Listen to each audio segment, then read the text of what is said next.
Vous venez de vivre une journée de dingue où vous avez couru partout, où vous avez géré 10 000 choses à la fois, où vous avez réparé la machine à café, puis la photocopieuse.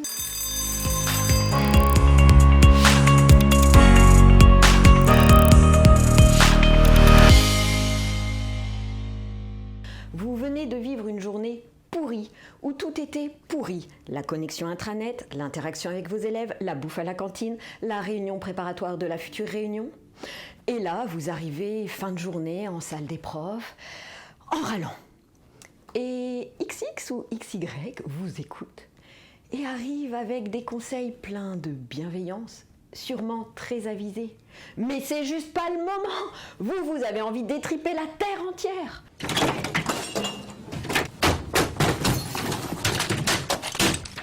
Alors pas de panique, aujourd'hui c'est le tuto comment décompresser après sa journée de cours.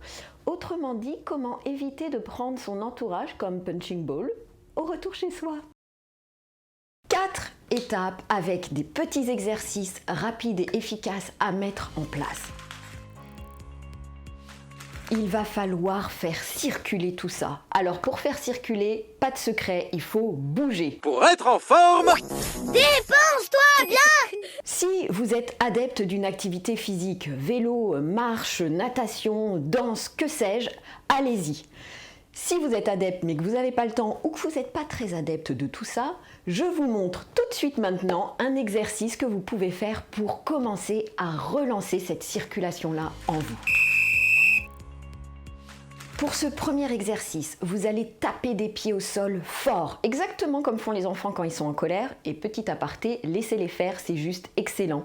Ça relance la circulation et ça évacue le surplus de colère ou de stress. Donc allez-y, tapez des pieds et vous pouvez grogner en même temps. Ensuite, un autre exercice qui relance cette circulation-là, c'est de sauter sur place. D'abord avec un certain maintien et puis petit à petit, en devenant de plus en plus chamallow. Alors, vous allez imaginer que toute cette colère, cette frustration, mettez les mots que vous voulez, était à l'intérieur de vous, à l'intérieur de vos cellules, et que petit à petit, ça affleure sur votre peau, et d'un geste bien énergique, bien tonique, vous chassez tout ça. Il n'y a pas d'ordre sur le corps, mais il faut passer dans toutes les zones. Vous n'hésitez pas aussi à tirer un peu au niveau de vos cheveux. Allez-y, allez au bout de vos doigts, allez au bout de vos pieds, au bout de tout votre corps pour évacuer ce surplus de tension. Ça va mieux ? Certains sentent encore un sentiment un peu désagréable. Là, vous pouvez prendre une feuille de papier et allez-y, vous jetez des mots ou rien du tout, des gribouillis, des croix, allez-y, mettez tout ce qui vous vient et après, cette feuille, vous en faites ce que vous voulez qui symbolise pour vous le « ça, je vais l'évacuer ». Première option, et allez-y, vous y mettez tout ce qu'il y a dedans et hop, terminé. toujours là. Deuxième option, vous prenez votre feuille de papier et en toute sécurité, vous brûlez. Et au moment où vous voyez cette fumée, vous imaginez que tous les soucis liés à cette journée s'évacuent avec. Mathis, il est en train de faire brûler un truc dans sa chambre. Troisième option,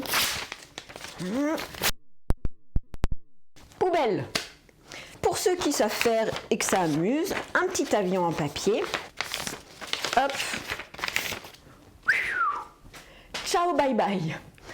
Ces petits exercices-là paraissent peut-être rien du tout, mais ça fait quand même du bien. Il va falloir maintenant vous apaiser. Puisque vous avez lancé la circulation, vous avez évacué le surplus de colère, de frustration, etc. Et maintenant, il faut vous apaiser. Là, chacun sa méthode. Il y a ceux qui aiment lire, il y a ceux qui aiment écouter de la musique, il y a ceux qui aiment cuisiner, il y a ceux qui aiment juste s'allonger sur le canapé. Libre à vous.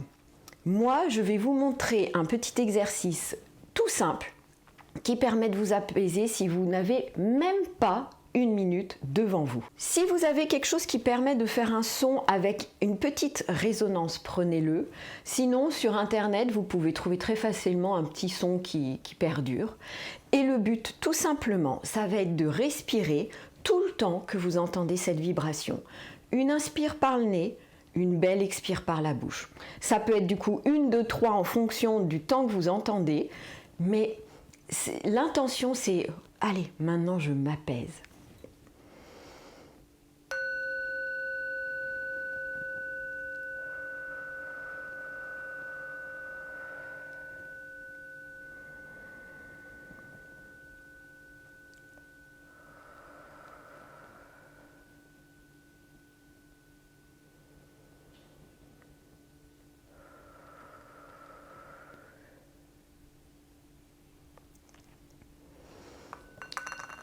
Voilà. Mon dernier petit conseil. Des journées comme ça que vous pouvez qualifier de crevantes, agaçantes, pourries, vous en avez déjà eu et vous en aurez encore.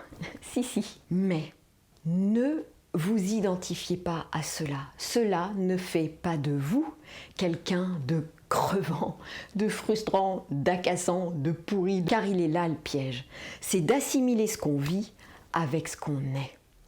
Alors quand on vit des journées super chouettes, on se trouve super chouette, alors ça fait du bien, mais quand on vit des journées difficiles, eh bien on le vit très mal.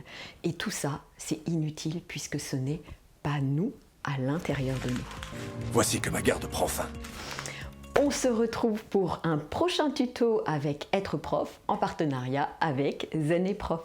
À très bientôt. On n'a jamais eu de cours de rédaction des appréciations pour les livrets. Coopérer à l'école, aujourd'hui c'est devenu un incontournable. Oral du brevet, grand oral du bac. Allez, on y va.